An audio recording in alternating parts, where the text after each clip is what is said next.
Welcome. I know many of you here. Thank you for coming to our event. Humboldt State and the Department of Economics here is very happy to host a distinguished panel discussion on wine economics. Who said that economics is the dismal science, right? When there's an association of wine economists. I've got my, let's pull out the little cheat sheet for me. This is a real treat for us, and so I'm happy that you guys were able to come in. We're videotaping this for posterity's sake.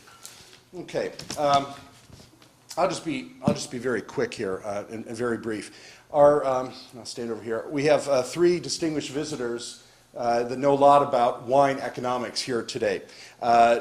First, our key speaker, a key panelist, is Bob Hodgson, who's actually Professor Emeritus from Humboldt State, one of our very own. And you may know him also as the proprietor of Fieldbrook Winery. It's a beautiful place, great wine, and just lovely. I think when the fog clears, it's the most beautiful place in Humboldt County, or one of them at least. Bob is actually a leading expert in wine economics. And he's written a number of papers, I think maybe even one of them with one of my former students more recently, but has at least two of the most highly cited papers in the field of wine economics. A few years ago, and I'll let them describe their work, what they did, but a few years ago, Bob sort of pulled a fast one on some judges, I think, and at the California State Fair. The question is, how consistent can judges, professional judges, rate wines, distinguish between good and bad wines, and the results are probably what you expect he's going to talk about. The judges had some difficulties with that, and so we're really pleased to have Bob here to lead the discussion on that. Joining Bob on the panel is Orly Ashenfelter, an economics professor from Princeton, and also the president of the American Association of Wine Economists. Orly has also co-authored papers on wine, including a 1999 paper that looked at the 1976 Judgment of Paris. That was the event where American wines did relatively well against French wines and made a big splash. And Orly and his co-authors they questioned the consistency of judging. And then our third distinguished panelist is Bruce Kaiser. Bruce was the wine director at Butterfields, which subsequently became Bonham's, which was California's first auction house, founded in 1865. Bruce, along with others, originated in auction sales of fine wines in California and created a sales platform that continues to be used today. So we have two distinguished academics, and we have someone in the industry who knows what he's talking about. So let's welcome them to Humboldt State. This one here? That's the one for the video. This is one. If you can't hear Orly, this is. What would you? I bet I can talk from over there. Okay. I just prepared a tiny little set of slides for you. The only reason. So let me say first of all, you have a great person here, unappreciated, probably member of the Humboldt Peninsula. Bob has been a remarkable scholar in the field of economics of wine, and has had influence that is much broader than just wine. I teach at Princeton University, a long way away. I am from California, but I've never been to Eureka before, so it's a great pleasure. I always wanted to travel far enough north to do it, but I had a special reason, and that was to see Bob in his winery and his wife Judy.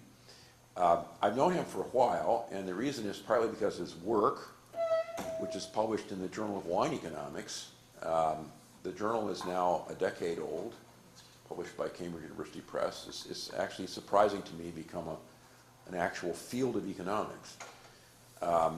It's obviously more popular in some places than others, especially in areas where grape growing is popular and for wine.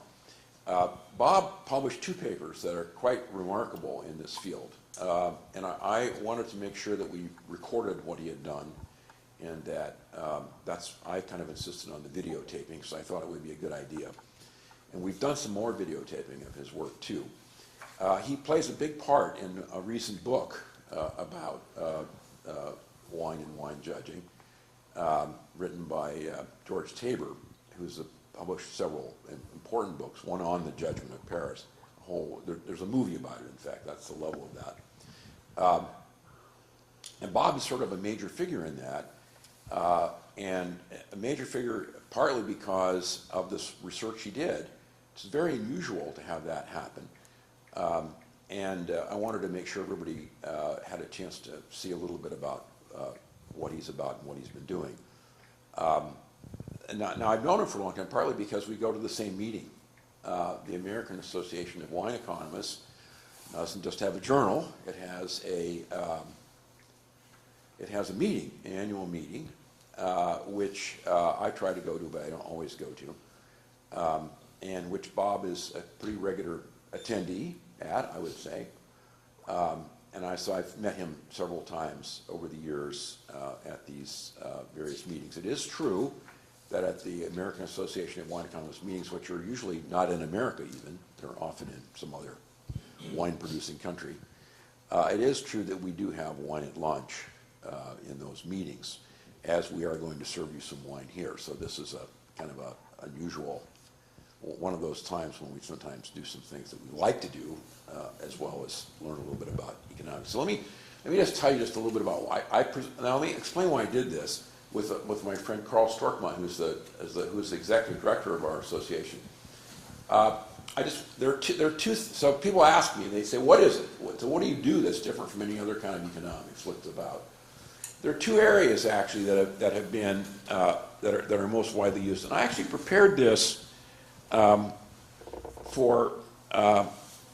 a very, very brief description of what the economics of wine, some of the findings are. And I did it for, maybe if we turn the lights down, we can make this a little bit easier to see. I don't know if you can. I want to just talk about two things, one of which is Bob has not been involved with, and others have been involved with. I call it the hedonic approach to vineyard site selection. This is basically using economics to figure out how to design a product. And what it does is it tries to figure out if you're going to grow grapes in some place, which ultimately is going to turn into wine, how do you figure out what grape to grow where?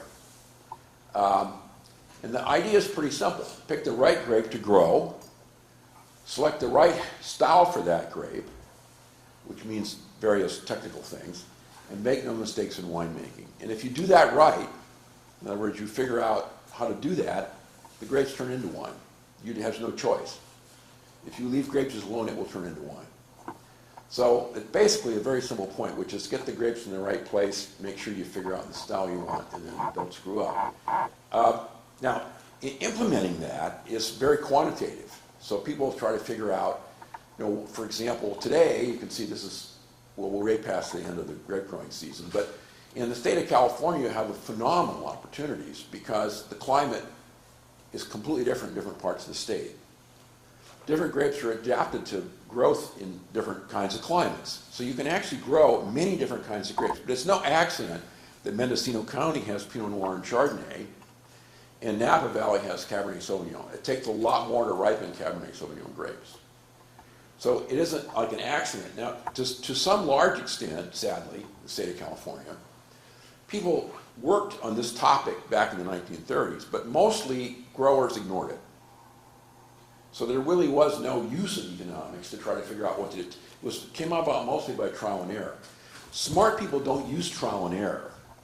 They try to get the fundamentals straight and then do a better job of what they can do. And you start to see that now. There are places like New Zealand where people clearly have not used trial and error. They use their brains. They figured out, well, if you can grow Pinot Noir in a cool climate area, then why don't we plant Pinot Noir in a cool climate area? And they did that. So now Queenstown in New Zealand is a very important place for quite expensive grapes and good wine. So that's the hedonic approach. By the way, I should tell you who I prepared this for.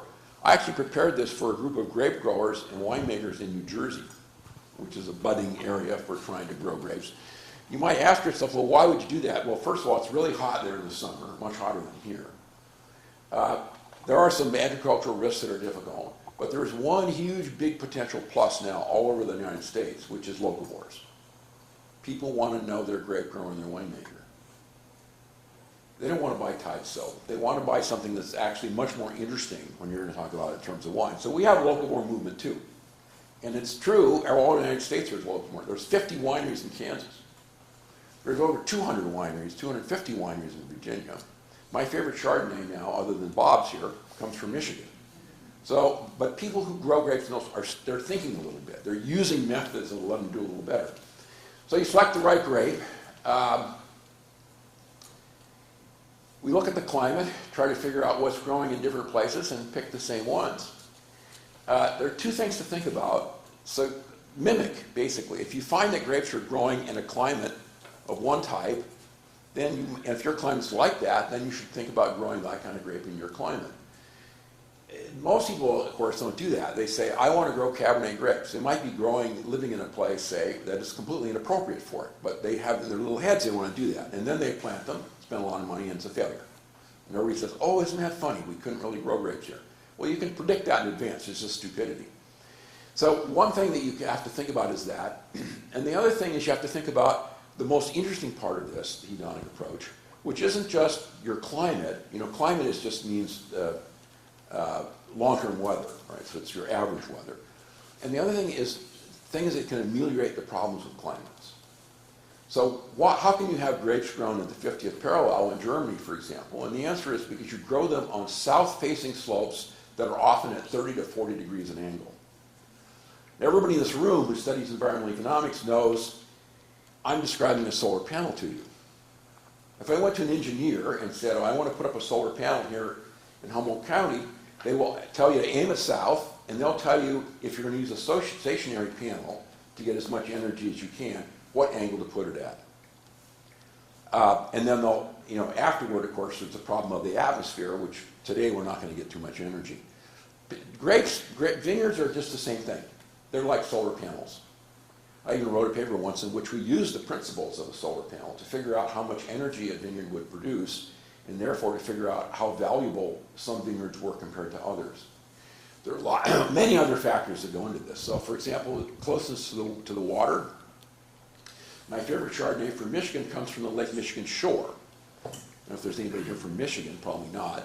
But if you are from Michigan, you know that the Lake Michigan shore is special for two reasons. One, it's 10 degrees warmer because of Lake Michigan, the biggest body of water in North America. It's 10 degrees warmer in the winter, so your vines don't get killed, and it's 10 degrees cooler in the summer, so it's a cool climate grape growing region. The grapes are grown all up along the side of the Michigan shore. So you can use this for anything, any place. Anyway, so that's enough about hedonics. It's something that you may or may not find interesting. What I want to talk about next, though, is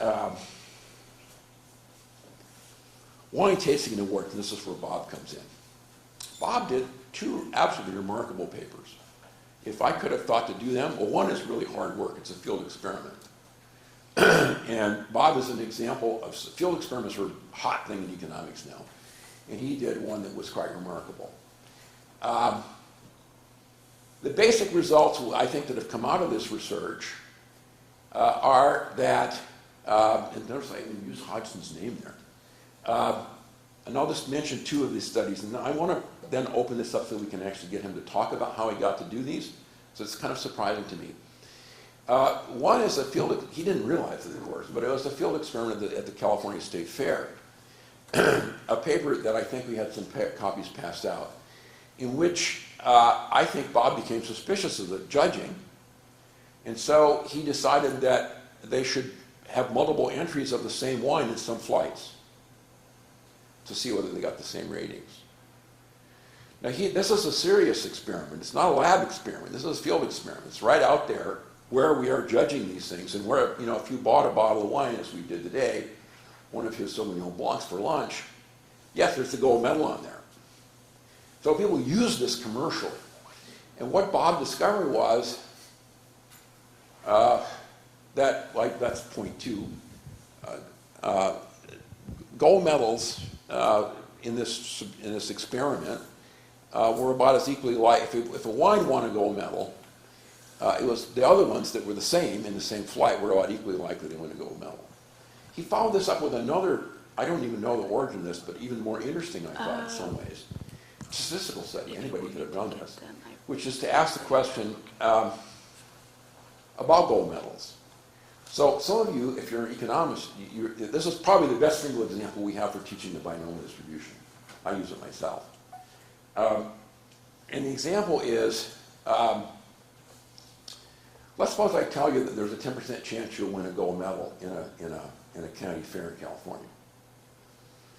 The binomial distribution says if that's totally random, in other words, 10% totally random, I can work out for you what the probability is that you'll win 1, 2, 3, 4, or 5 gold medals in X amount of tries. This model is the model of the coin flip.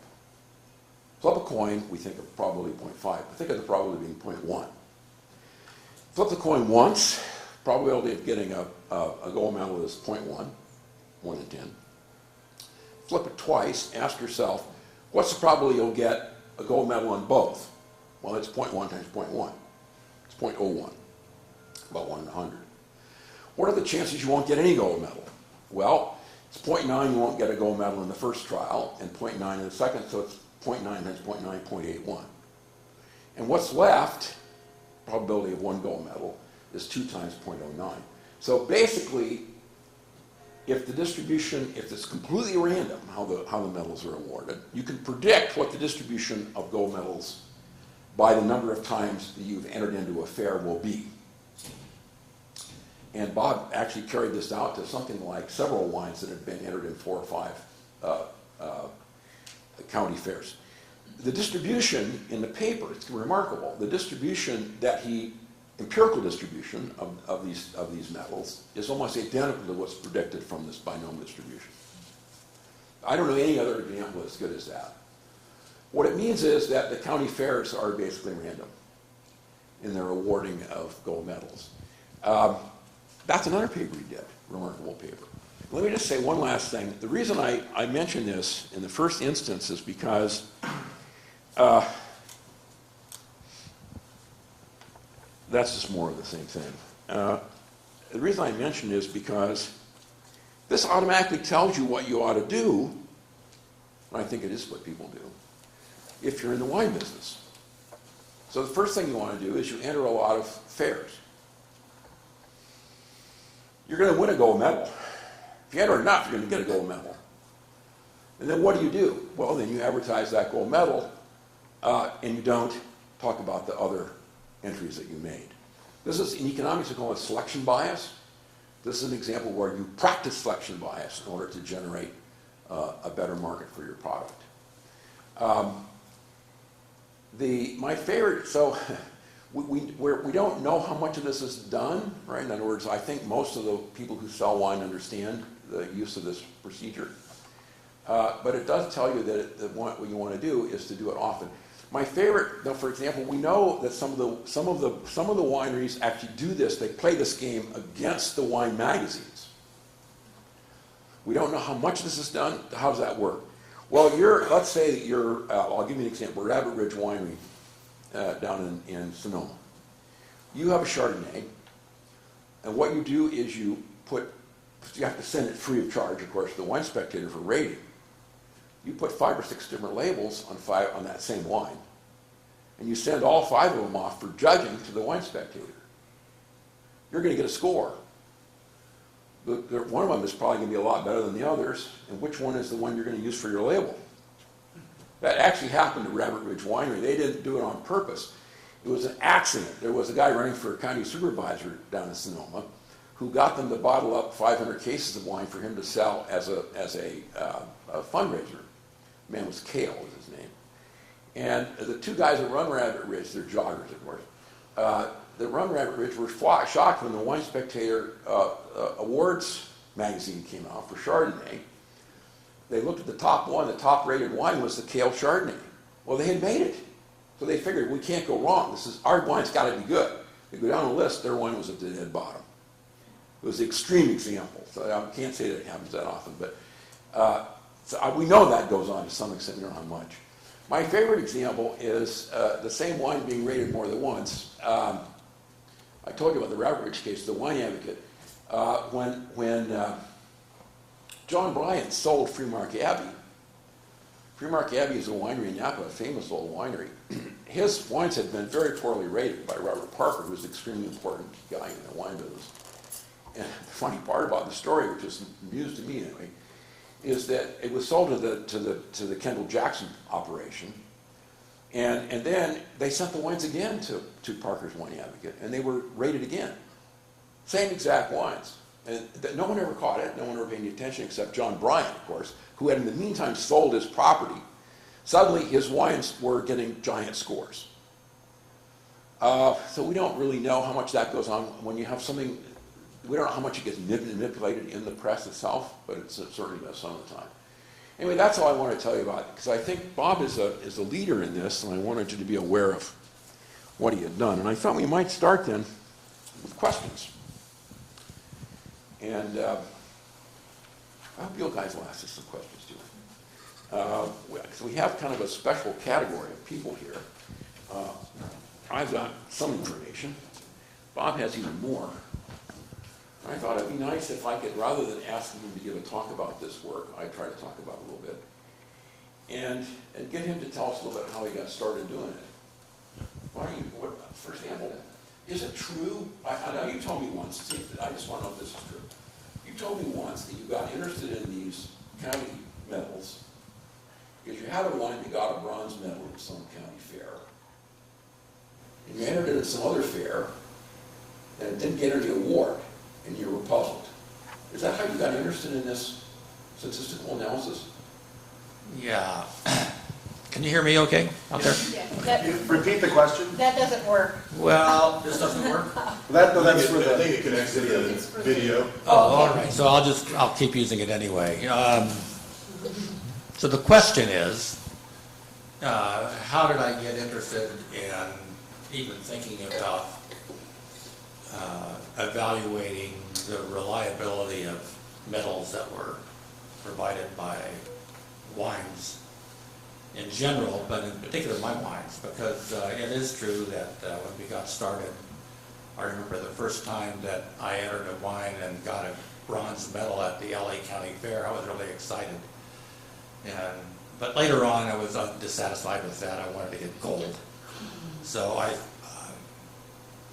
started entering wines in competitions, and sometimes the wines would get a gold medal, but the same wine, if I entered it someplace else, might not even get anything.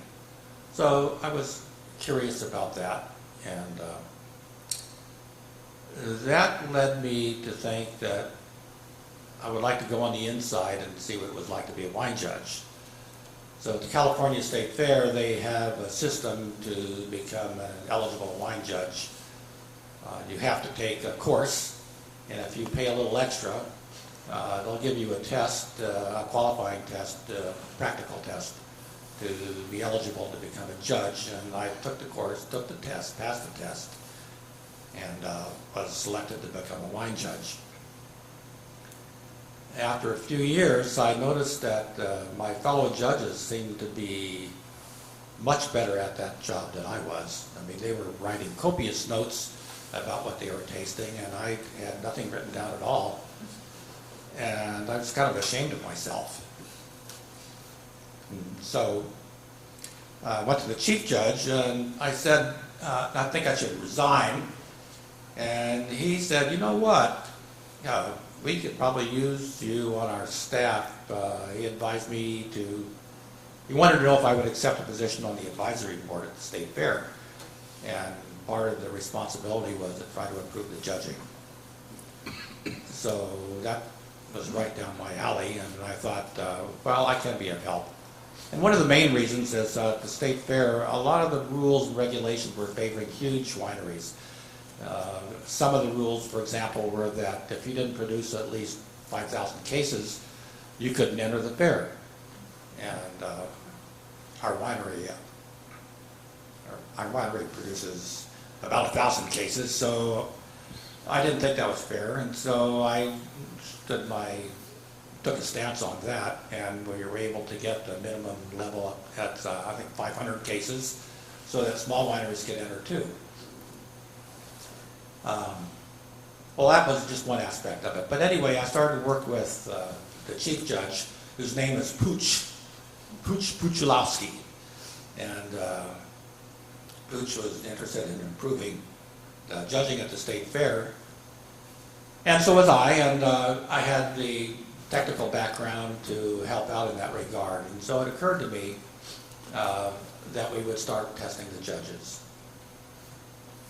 One of the first tests we did was based on evaluating the way that the wines were allowed to continue in the competition. Bruce was telling me today that they use that same technique at, I believe, the San Francisco County Fair, in which the judges go through an enormous amount of wines on the first day, and they very quickly evaluate whether the wine is going to get to the second day or not. And the rule was, if out of the 4 judges, if 2 judges said, aye, we will let this wine pass, then the wine stayed for the following day. But if 3 judges or more flunked the wine, then the wine was thrown away for any future consideration. So we entered one of our wine, well, Pooch needed some wines, enough wines to do this, because we go through a lot of wines in the state fair. And so he got a few wineries, including our own, to put up extra wine for the competition. And so we had, at that time, I think it was a Zinfandel, that we put before the judges, and 2 out of the 3 times that the judges saw it, it failed. But 1 time it passed.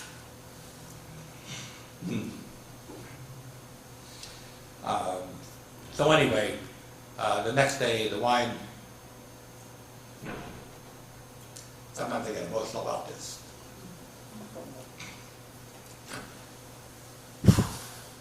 Well, the next day the wine got a gold medal. So. And that was your first gold? Well, I don't know, I don't remember that. Oh, but thanks for the remark. Anyway, so it was quite a revelation. So I went to Pooch and I said, you know, the way the judges are going through this, they're evaluating too many wines in one day, and maybe we should just slow down, and we'll take 2 days to do the judging, but we'll evaluate half the wines one day and half the wines the next. And so we decided to do that. So I followed that with the next strategy was to pick 3 panels and give those 3 panels triplicate samples of the same wine. And that's when I had my first revelation about how poorly the judges were scoring these wines. Sometimes, not all the judges, of course, but at least 10% of the judges, there were wines that they would, the same wine, they would score 1 and no award, and they'd score another a gold medal. Now keep in mind, these wines, I'm kind of proud of this. We tried to remove all extraneous elements that could taint the results. For example, if you poured the wines out of 3 different bottles, you could say, well, one bottle was different than the other bottles. So we decided to pour all the wines out of one glass. I mean, all the glasses out of one bottle, I'm sorry. So the idea being that there would be no bottle-to-bottle variation as a possible cause that would affect the results. The other thing we did was we thought, you know, it would really be hard to evaluate, let's say, a wine at 9 o'clock in the morning and then have a duplicate sample of that wine at 4 o'clock in the afternoon. So we decided to make it as easy on the judges as possible. And in that regard, we served all 3 samples of the wine on the same flight. Even after this, we saw this phenomenal array of scores that the judges were giving these wines. So that was about in 2005, and and those results applied to maybe 3 panels out of 10 or 12. So the following years, Pooch said, well, let's try all the judges, and so we did. And so from 2005 forward on, all the judges in the state fair had triplicate samples served, and basically we found the same sort of results. Can I ask you, did they know that they were triplicate samples? No, they didn't. All the judges knew was, they didn't really know anything in the very beginning, and after a while, Pooch said, you know, you guys are being tested. He didn't tell them how they were being tested or the nature of the test, but they knew something was up.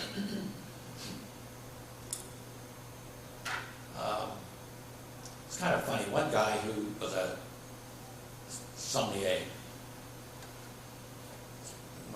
talked to me personally at some point during the competition. He said, you know, these California state judges, they don't know what they're doing. He said, I've judged Australia. I've judged London. He said, you know, and I thought it was really weird the guy would talk to me that way, because he must have known he was being tested, and he was just as bad as everybody else. So, you know what, I need a lead. Well, though, I was interested that someone may not know this, I think Pooch got fired. Yes, he did. So did Bob. Yes, sir. Okay, true enough. I think one of the most important things that happened that I learned out of this whole experience was there was a period of time where, being an academic, I would come every year to the State Fair Advisory Board and I present them the results. And I wrote it up like a paper that you would write if you were going to send a paper off for publication. And every year they would say, well, this is really interesting, but you know, we should continue the study. And you know, at one point I said, oh, you don't really ought to publish this. I said, no, I want to publish this. So there got to be a time, and I was kind of curious, that one of the monkey bucks at the state fair sent me an article from the Journal of Wine Economics that Pooch gave me, and he said, read this, and that's how I got to know Carl Storkman. So anyway, I sent Carl a copy of one of my final reports, and that's how it began. Well, Carl is the editor of our journal, and the American Association of Wine Economists doesn't have any Americans. I'm the only American, actually. You and me were probably it. Yeah. There's an Australian, a Belgian, and a German guy. Let me ask you again about I actually, so you can see it, now that he's described it a little bit, you can see how you were in an unusual position to be able to do an experiment like this. But it's quite remarkable, and I think it's much more broadly applicable in economics and not widely appreciated. I mean, there are many, many areas in which the role of expert opinion, which is not well documented as being reliable, is used to make all kinds of judgments for most people. I mean, the vast majority, in fact, of what goes on in our lives today, we don't get to make any judgments about it. Most of us don't take care of our own portfolios. Doctors tell us what to take. Well, much of what we do, we don't have any control over. You get to buy your own toothpaste, but there aren't that many brands. And most of them all have the same certification on it anyway. So there's kind of a sense in which this example, I thought it was particularly compelling. And it's one that it can serve in some ways as a kind of a model of places where you could have many other applications. But the wine part, I think, has been particularly devastating because it's so plausible for a lot of people. What's the end of the story? So you published the paper, and then what happened? Did you get in trouble? I published another. No, I published a paper, and there were a lot of people that were unhappy about it. Within the advisory board at the state fair, I'd say half of the people were right behind me on that. They said, you know, this really is information the public should know, and the other people, one of the powerful members of the committee said, if this study gets out, it'll be the end of the state fair. So that didn't happen. So the state fair is doing just fine. So that was the first study. I wanted to bring up one point. One of the things I think that was really useful is that my background, I know nothing about economics. My background was in math and physics, and I think the difference is that what I brought to the table was a different way of looking at how to solve problems. I mean, Orly kind of touched on it, but in a lot of the social sciences and biological science and medicine, the way you get a final answer is you go to a better expert. And the literature seemed to be full of that from some of my colleagues about how do they evaluate the judges at the Paris tasting, for example. Well, they tried to say, well, these are these experts and those are those experts, and how do you find a higher authority? But, you know, what I brought into this was a pretty simple experiment, really, that I learned through science, physical science, is that, you know, well, if you want to know the right answer, you just repeat the experiment. And you do it 3 or 4 times and take the average. I mean, it's pretty simple, but it was a different way of looking at solving the problem. So then you went on to the second paper. well, yeah, the second paper really was the one that you alluded to, in which I looked at, over 4,000 wines that their scores had been recorded by a third-party group. And so we knew what a particular wine, if it had entered 5 competitions, we knew what score it got in every competition. If it had entered 13 competitions, we knew what scores it got in all 13 competitions. I focused on 5, looking at the number of gold medals that wine could get. And so I focused on those wines that had entered 5 competitions. And you would think if a wine were really outstanding, it would have more than an even chance of getting several gold medals. So out of 5 competitions, what I discovered was that no wine won 5 gold medals. No wine won 4 gold medals. And I'm thinking I was looking at maybe 400 wines, quite a few. I think out of some like 400 wines, there were 3 wines, or one wine that got 3 gold medals, and there were like 6 to 10 wines that got 2 gold medals, and 100 wines that got 1 gold medal. And that's the curve that fit the binomial distribution just to a T.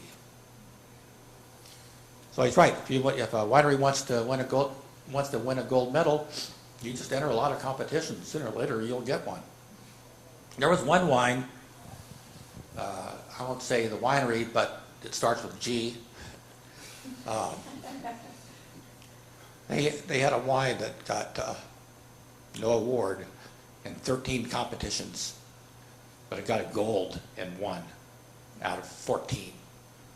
And of course, what you're going to see on the bottle is the gold medal. So that led me with the prediction that the one thing you can be sure of, if you see a gold medal on a wine, somebody didn't like it.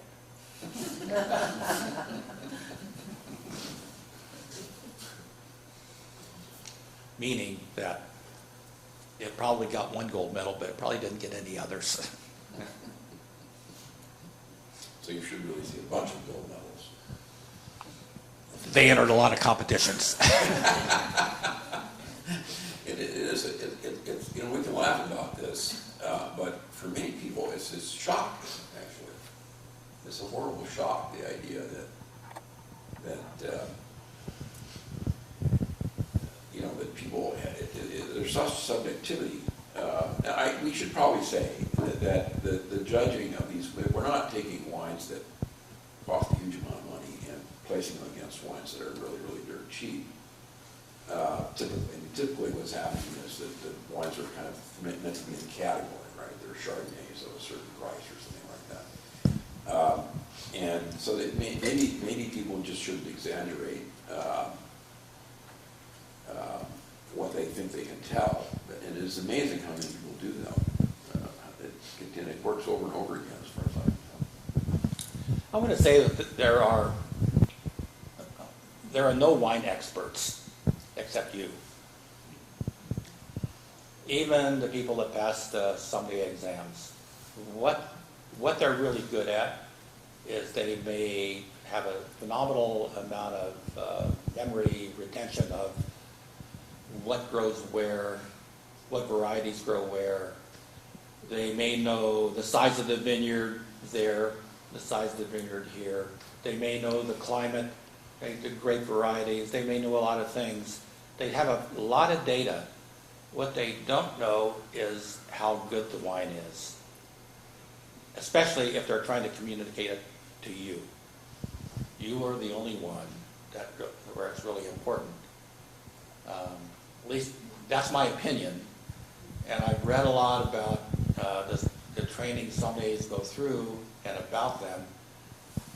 I've seen very little data that suggests that their opinion is on how good the wine is it, offers much value.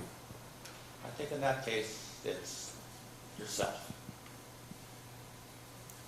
I wanted to ask Bruce a question here, because I think we're letting you hand in the thing. And then you can repeat the question for that machine. So here's a difficult.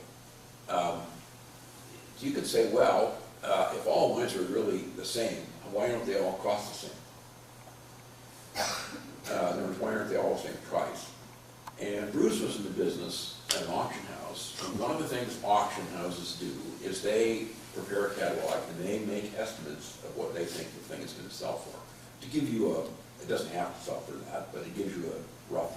And the estimates are almost always based on, in an auction house, let's say you have a rare painting, they'll say, well, like size of that painting, like subject, like the same artist. So it should, and there's subjectiveness about if this quality or not is the same quality, but it should still sail in that same range. In wine, there's such, like Chateau Latour, let's say, Norley would probably know how many bottles they make, a great winery in Bordeaux. Initially, yeah, it's not a rare thing initially, so there's a great deal of it traded around. So if on day one, a relatively young vintage of Chateau Latour sells, unless some reviewer somewhere that, like Robert Parker, said yes or no, which would affect the price. If nobody said anything, then traditionally it would sell relatively in the same range. So in wine auctions, the percent of sale to the end user is much higher, isn't it, Orly, than most of the other sales would be. Yes. We, oh gosh, for years would have over 95% sold of the things we offered, which was unheard of in the other departments, paintings and whatnot. They're really just guessing on an estimate based on expertise. A couple things I did want to mention though before you get to your question, and I told them at lunch a story about this, a white Zinfandel when I was a judge at the San Francisco competition. So when you say, how did wine finally get a gold medal? So I was on this panel, and each of these panels, they're groups, and they put you in different areas in this large building. We had nice lab coats, which was sort of fun, so we didn't get splashed on. And we were announced that we were going to judge white Zinfandel, and some of the people on our panel moaned because this is about 20 years ago when white Zinfandel was sort of like putting a needle in your eye to drink it if you didn't like it. So anyways, we went through the wines, and they make it through the first round. These are pleasant enough to smell, whatever.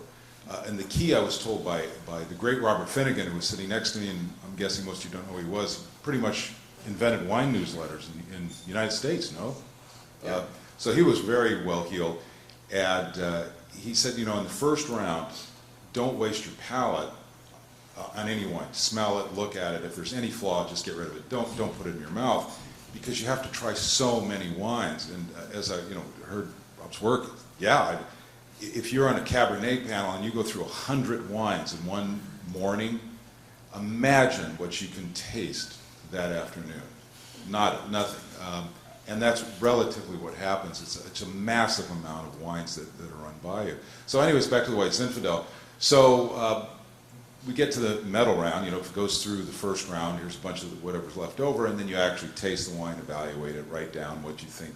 Any comment, or quickly gold, silver, bronze, or nothing. So on all the wines that I'd gone through, I rated one silver medal, and nothing else for anything else, because they were all sort of bubblegummy and sweet and all this. But this one was relatively okay, but I didn't think it was a gold medal wine. It was okay. Silver medal. There were 5 panelists in our area. It had 3 silvers and 2 bronzes. That's that wine. The leader of our panel, a famous restaurateur in the area, said, "Oh gosh, we got a problem here." So what's the matter? Well, the problem is that the people who run the event say we must have a gold medal for every varietal. So that's how a wine that got 2 silvers and 3 bronzes from votes became best of show white Zinfandel and a gold medal at the San Francisco Fair. So of course, when I was there, I had told Orly, guess what? I'm going to be a judge of one of these big deals. This is going to be great. We can, get the full poop. When I tell him all this, his mind just, you don't remember, but I remember. Oh, you were just laughing like crazy. And so he did an interview of me, which in essence, I got fired. They never asked me back after that. So thanks, Orly, But anyways, back to your question, which was? Well, I was curious. So it is the case that you can tell in advance what the wine's going to sell for.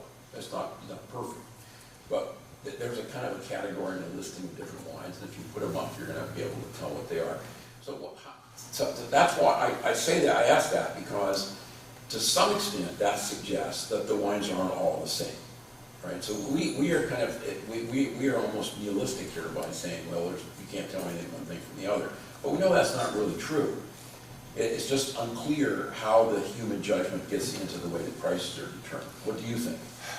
Well, I'm going to guess, this is a better question for Robert. I mean, what do you charge for your wine? You have to, I guess, know the market you want to get it to, what it costs to produce and all that. It's like an Apple computer. I mean, what's their profit margin?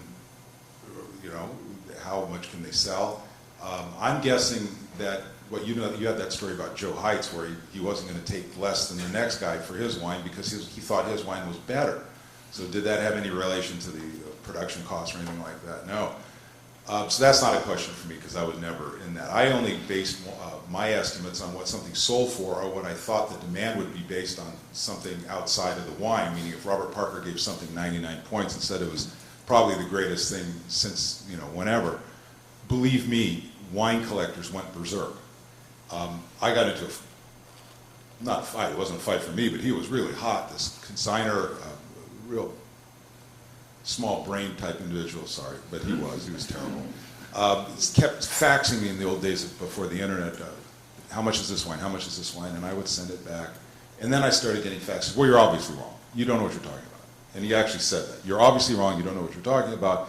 And it was a 1982 Domaine de Chevalier, which was a Grob's wine, very famous vintage, 82, and in the very first reviews, Robert Parker gave it 90 points.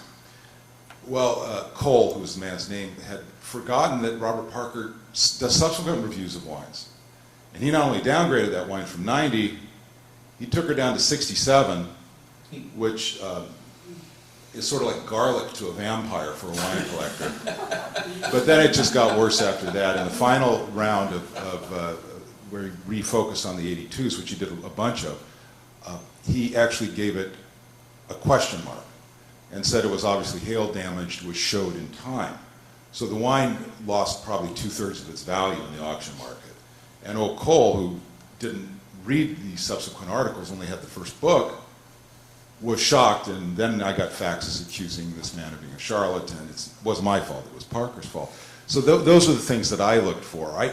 Personally, I didn't care at all about the quality of the wine because it was irrelevant to me. I simply cared about what I thought people would pay for it at auction, which opened up a whole side cottage industry for Orly and I, because we used to do seminars where we would show people that, gosh, let's say an 86-point wine versus a 90-point wine, can you really tell the difference as a regular consumer? And I don't think so, but the price difference that you'd have to pay is enormous. Or for the British who did a five-star scale, the difference between a 3 and a 4-star wine might be double or triple the cost, or a 3 to 5-star wine, but it was pretty tasty to drink. So we used to do that all the time. And that worked great for us until Orly screwed things up by producing a newsletter that said these things. Again, we didn't talk about taste at all. We simply talked about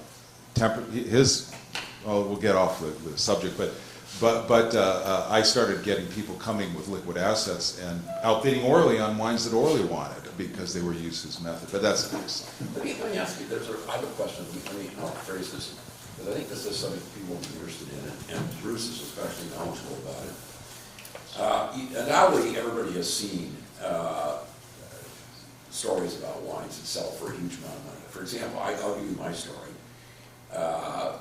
Before we had the meeting, Bob, in Bordeaux, the people in Bordeaux wanted to change the year of the meeting. I'm the president of our association. So I went there with Carl, and when French guys in Bordeaux, they're really rich. I mean, these, to give you the scale of this in a second.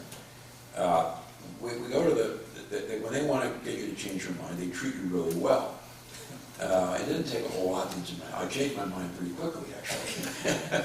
But the first notice I had of this was we were invited to a winery called Chateau Blanc, which at the time, probably even now, amongst the most expensive wines. It's important to get the scale of what this means in a way. Chateau Blanc is just 100 acres. They make about 10,000 cases of wine. It's Cabernet Franc and Merlot. It might cost $50 to make the wine in France because it's a lot of different things that they do and so forth. Oh, they don't even have a bottling line, by the way, Bob. Chateau Blanc has no bottling line. He's got a bottling. Maybe you can sell it. He has a bottling line. They just have a truck that comes up. So I'm sitting next to the young man who is the CFO of Chateau Blanc, and he has just sold his 2012 vintage. And I said, oh, really? They sold it off, and they do it in tranches. They don't sell it to people. They sell it to big distributors. And I said, really, how much was it? He said, well, we got 1,000 euros a bottle. Bob, think about it for a second. That's 1,200. That's 12,000 euros for a case. It's 300 million euros. Isn't that right? 360 million euros or something like that for, no, it'd be 10,000 cases, 240 million euros for his crop. 240 million euros off of 100 acres. Even gold was look as good as that. So I'm sitting there thinking, this is astonishing. So the 100 acres, what's going to happen is it means the acres are worth a fortune, right? Because they can produce that kind of money. They have to be worth billions. Now that's just showed Hedonic Blanc is not the only one. There are other ones that they don't get as much as that, but they might get 500 euros or 200 euros, or even go down to 600 euros or 60 euros. I mean, they're an incredible amount of money. And then, so now, what is most interesting about this is because of the fact that the prices are now so high, there has become something which you've only learned about in the last, maybe learned about a lot in the last 5 to 10 years, and that counterfeits. I mean, with a good laser printer, I can make a label as good as Cheval Blanc has. In fact, I've done that with some of my own labels. You can probably buy a cork and brand it. You can buy a bottle that's as good as what they have. And for 1,000 euros, it's way cheaper. I could take your Cabernet. And then, especially since the evidence is, well, first of all, imagine how hard it is to detect it. Who's going to open up a 1,000-euro bottle of wine to find out whether it's any good? That's like a huge sacrifice in the first instance. Secondly, even if they did, the evidence is most people probably couldn't tell it apart from another well-made Cabernet Franc Merlot blend of wine. So in a way, it kind of invites itself. And we now have seen there's been some convictions of people who made fraudulent wine. One guy who we know did it over a long period of time. There's a book about him. This has to do with this millionaire. One of the Koch brothers, by the way, not the two that are in politics. There's four of them. There's another one that is not he was a wine lover, not in the politics business, lives in Florida, Bill Koch. And he sued this guy after he had, turned out he had bought several bottles of wine that was supposedly purchased by Thomas Jefferson, which we learned later that was not true. In fact, the initials THJ were engraved onto the bottle with a dentist's drill bit, which wasn't invented until the 20th century. So it was a fake. We don't know how much much of that went on, how much went, I'm just curious, but it does raise a much bigger issue, which is, if people can't really tell whether something is really good, and yet there are these magnificent price differences, what do you think about? So a lot of people think the ethics of this are, well, if people are stupid enough to pay that kind of money for that, tell them that's their problem. Buyer beware. Let the buyer beware. But Others find it easier. I can see some people over here are sputtering, so I thought we ought to, well, I throw that out first. we're here to talk about, well, I'm here to talk about wine judging. And I think that point about, let's say, the counterfeits, you know, I've been on one of these panels, I've been, lots of them in different organizations in Santa Cruz Mountains, San Francisco, and you just get the feeling, you know, an expert, what's an expert? Well, that means you work in a restaurant or you sell wine. But I'm telling you, I've seen just wild variations in what people say about a certain wine. So as a consumer, and when I started buying wine, we used to get, I mean, I remember back in the old days, we would get a printout of what won medals at the Orange County Fair, because that was, for some reason where I lived down in the Central Coast, that was the big deal, was the Orange County Fair. So, you know, wineries, retail shops, they use it as a selling point. So this is just a terrible thing you're showing us, that we can't trust those scores. And so when I later, well, we can trust them to a certain extent. You figure, well, maybe it's sound at least, maybe is it a gold medal, and do people really, most consumers know the difference between a gold medal and a bronze medal anyways? And I'm going to say probably not. So it's just something that looks good on the bottle. What's good though for a winery, if they do like the wine, then they'll continue to buy it, and that's all fine. But that's my opinion on all that stuff. Is that I have seen amateur, I've seen professional judges doing it, and with certainly I've led to this before. The amount of wine you're putting through your mouth in any given hour, I just can't believe you take a young red wine in the morning and someone gives you the same one 2 or 3 hours later, you're going to know it's the same wine. For one thing, your brain is going to tell you it's a different wine. You're not open to the thought that that's even there. So there's no way you're going to say it's the same wine. So I can absolutely believe that you can trick. You're not tricking, you just, people aren't going to know it's the same wine. Well, we have some yummy things over there and some wine, but I thought we ought to ask you guys if you have any questions. And please, you know, maybe while we're asking questions quietly, please grab some of the yummy food and wine. Very nice things over there. Since you did this statistical approach to the way that you looked at things, I have to ask, because I don't know about the kind of quality control. And the key here is variability within versus variability between. As you look at, are there real differences between these wines or not? And I know in your instance, you had wine that was poured out of the same bottle, okay, where you did the test and it was out of the same bottle. But even if a wine has the same label, how much quality control is there within the wineries? In other words, how much variability do you get for a given wine?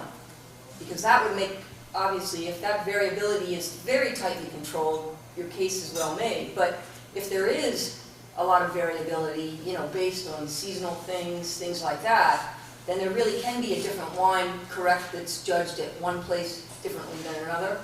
Okay, so your question is about can wines be variable? And let me start. I actually had a long discussion with the original winemaker at Argyle up in Oregon, because they decided to go with screw tops versus any other structures. And he said, when he started telling me why they did it, except for sparkling wine, there's no actual mechanism that can work for sparkling wine other than a cork right now. I told him, well, I'd heard Baron Philippe, who owned Mouton for many years, Chef de Mouton Rothschild, say that he thought 5% of all bottles of Mouton wouldn't be any good simply because the corks were bad. So that's an issue, just the corks, or the time of day they bottle it, the time of day they pick. And there might be variation, and the fellow at Argyle absolutely told me that they just found, just taking samples of bottles that they had put the non-cork bottles, they found they were much more consistent than the groups that were not, and that was one of the reasons they decided to do it. But there was pluses and minuses. Anyways. No, I would just like to respond that from a winery's perspective, we do everything we can to make the product uniform. I mean, for example, the wine is in several barrels. All those barrels go into one tank and blended before the final product goes out. We have given up on corks simply because of the cork, what's called cork taint. It's a problem that affects 35% of all wines. I've had my own wine corked. That tasted it's discouraging. So we've given up on using corks. And Bruce asked me, why don't we use screw tops? My answer was $20,000. That's what it cost us to try to modify our bottling line to accept screw caps. I have nothing against screw caps. But the general question you asked is a good one, which is the approach that I had when I started evaluating the judges. What are the sources of variation? And I tried to eliminate all those possible sources I could imagine, including like bottle variation. But in general, I think most wineries I've seen, the process before they bottle the wine, usually it all goes into a big tank first. So there's an attempt to reduce the variation. It's been shown over and over that people's perception of wine quality is a huge variable. I mean, Robin Goldstein went around the United States with expensive wines and cheap wines, asking what people off the street, what do you think this? And his conclusion was that actually most people like cheaper wines better than expensive wines. And he had bottles ranging from $5 to well over $100. He said there was a slight indication that those people who considered themselves wine knowledgeable preferred expensive wines, but a very small percentage of people. Watch your back here, Bob. Yes, but Sure. When I was in graduate school, I hung out with a lot of guys who liked wine, and my wife likes wine. I'm a beer drinker, but we would do parties where we would invite 8 or 10 people to bring a grape. We would pick Zinfandel or Syrah. We would wrap the bottles in blank printer paper and put Sharpie a number on them, and then give everybody a pencil and a pad, and have everybody taste each wine and take notes, and then try to pick which one we liked best. And the conclusion that we came to every time we did this was, out of 10 bottles, 8 or 9 of them were absolutely basically the same to virtually all of us. And maybe there'd be 1 or 2 outliers. And the outliers were never the most expensive or the cheapest one, but that was our amateur experience. But my question's about expertise in general. I like beer and like to think I can tell the difference between a good beer and a bad beer. But when I think about something like cigars or other things that would be very dependent upon the taste of the person who likes it, or when I think of other really subjective incidences of expertise, I'm here at HSU in the history department. History is a big field. There are a lot of unemployed PhDs. We typically, if we run a search, get hundreds of applications. People have done studies as well where they can very clearly show that there is no meritocracy in which applications are vetted and go forward or get interviewed, or that even minor changes, if you change the font on the paper or change the name to make it sound more Anglo versus less Anglo, you eliminate people. Is the larger conclusion that you're coming to that expertise is basically BS? Very, very. That's a broad statement. When I was a freshman in college, I got to meet a man, Charles Keating, who was in the Royal Shakespeare Company. And I was 17. My mom loved the theater, and I didn't know none. So right there amongst the hot dogs, we were able to eat lunch with him, and we got to ask him questions. So I said to him, there's no bad questions, right? So I said, hey, how can you tell good theater from bad? Without even blinking, he just turned to me in this wonderful melodic voice. Oh, my dear boy, if you like it, it's good. If you don't, it's bad. And a giant light bulb went in front of my head. And that changed my arc, because it's true. My wife would much rather have Pinot Noir than a Cabernet wine. She just loves Pinot Noir more. So when our second child was born, this client of ours very generously said, we had the name, when Hannah was born, come over, we'll have 45 Chateau Mouton, which is one of the great wines produced in the 20th century. And he did, and I brought a 62 Mussini, the Comte de Vogue, which is one of the great Burgundies. And my wife out loud said, had the Burgundy after Bordeaux, always have Burgundy after Bordeaux. Oh, I like this Burgundy wine better. And I said, just, of course, because that's really rare and expensive. But that's what she likes. So she didn't care it was Mouton, she didn't care it was super rare, she didn't care anything. In other words, she knows what she likes. But how many people really do? And it's experience. You know, people ask, well, what's a good wine, what's a bad wine? Well, I don't want to buy wine for you. You go to a tasting, but who has time to do that? So you look for gold medal winners and stuff like that. So, you know, that's all I got to say. I think the basis of your question is it possible to rank expertness? And I don't know.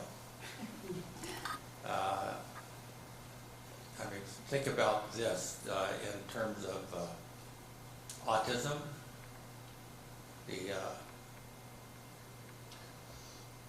Seems to me the psychiatric book that people have used for years, they changed. So, and to be an expert in diagnosing autism at one point, would say people are crazy.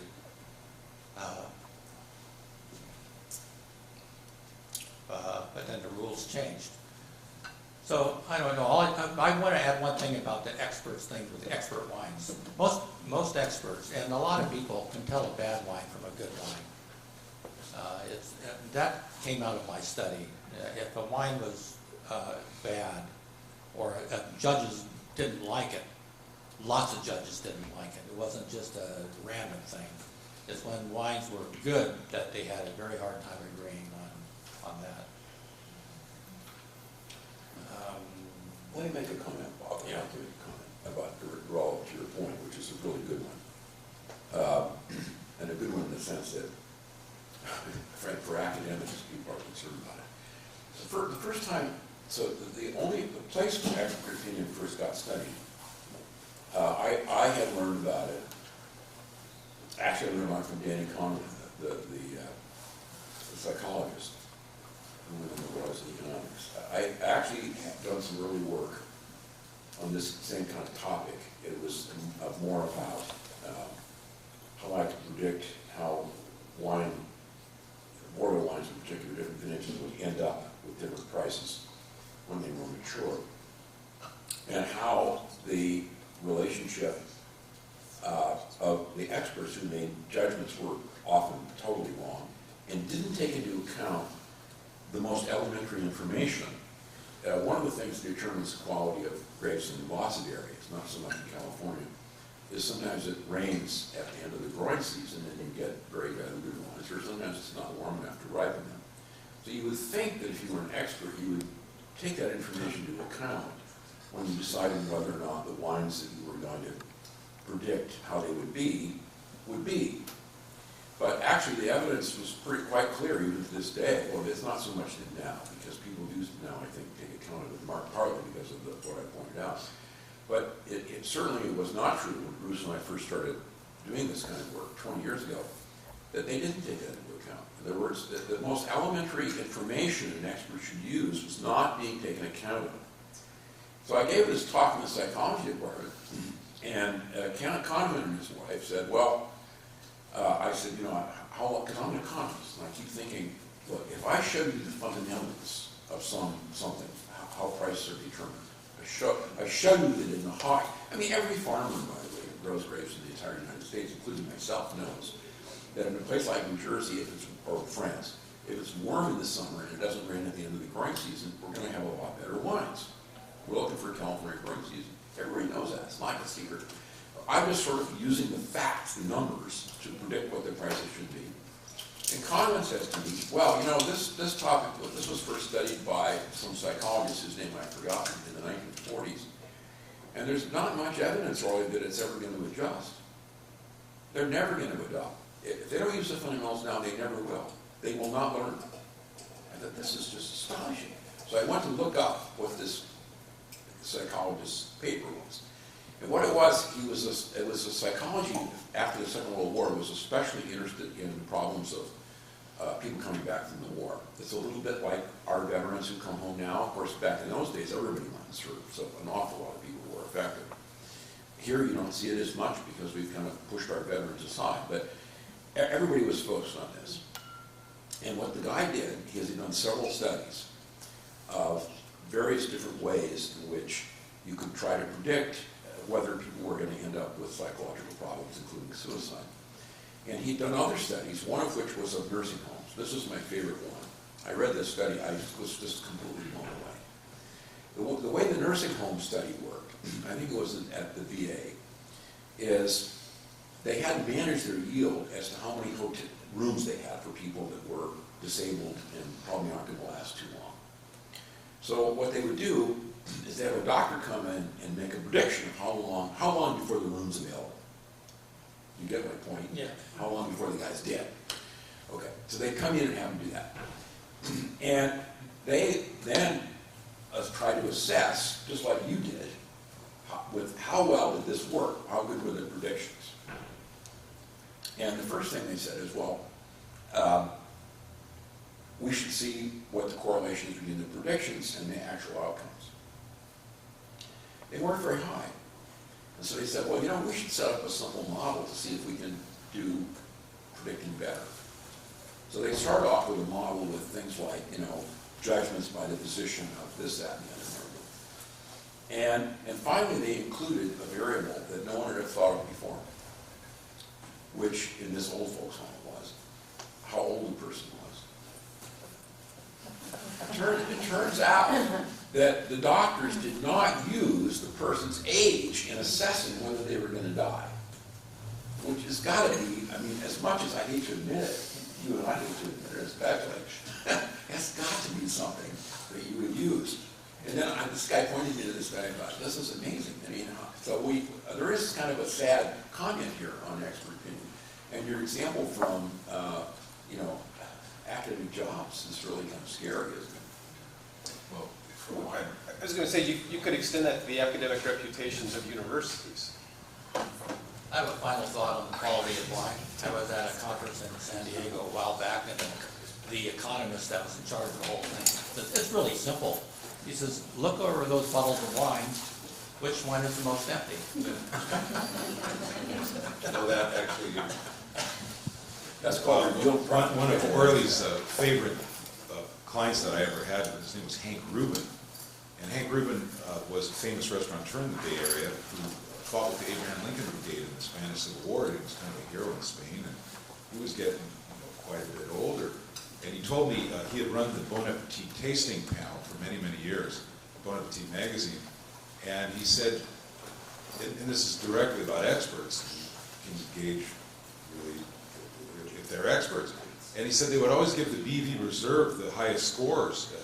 Panel, it wasn't blind tasting. But when he looked around at the tables, the glasses of Louis Martini were usually empty. And he could never figure that out. But we figured that out because it was good. But people inherently are biased on what they see if it's a label, which is why you do the blind tastings. Something else about experts, just to poke experts a little bit.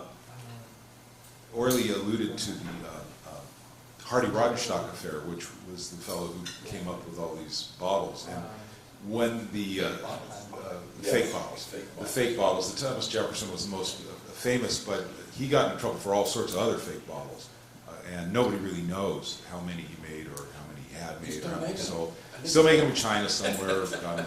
But the point is that, and I think this is true, Michael Broadbent's first book, which was the Bible for us for years, was the only book with actual stars for wines. People would buy, sell based on Michael Broadbent.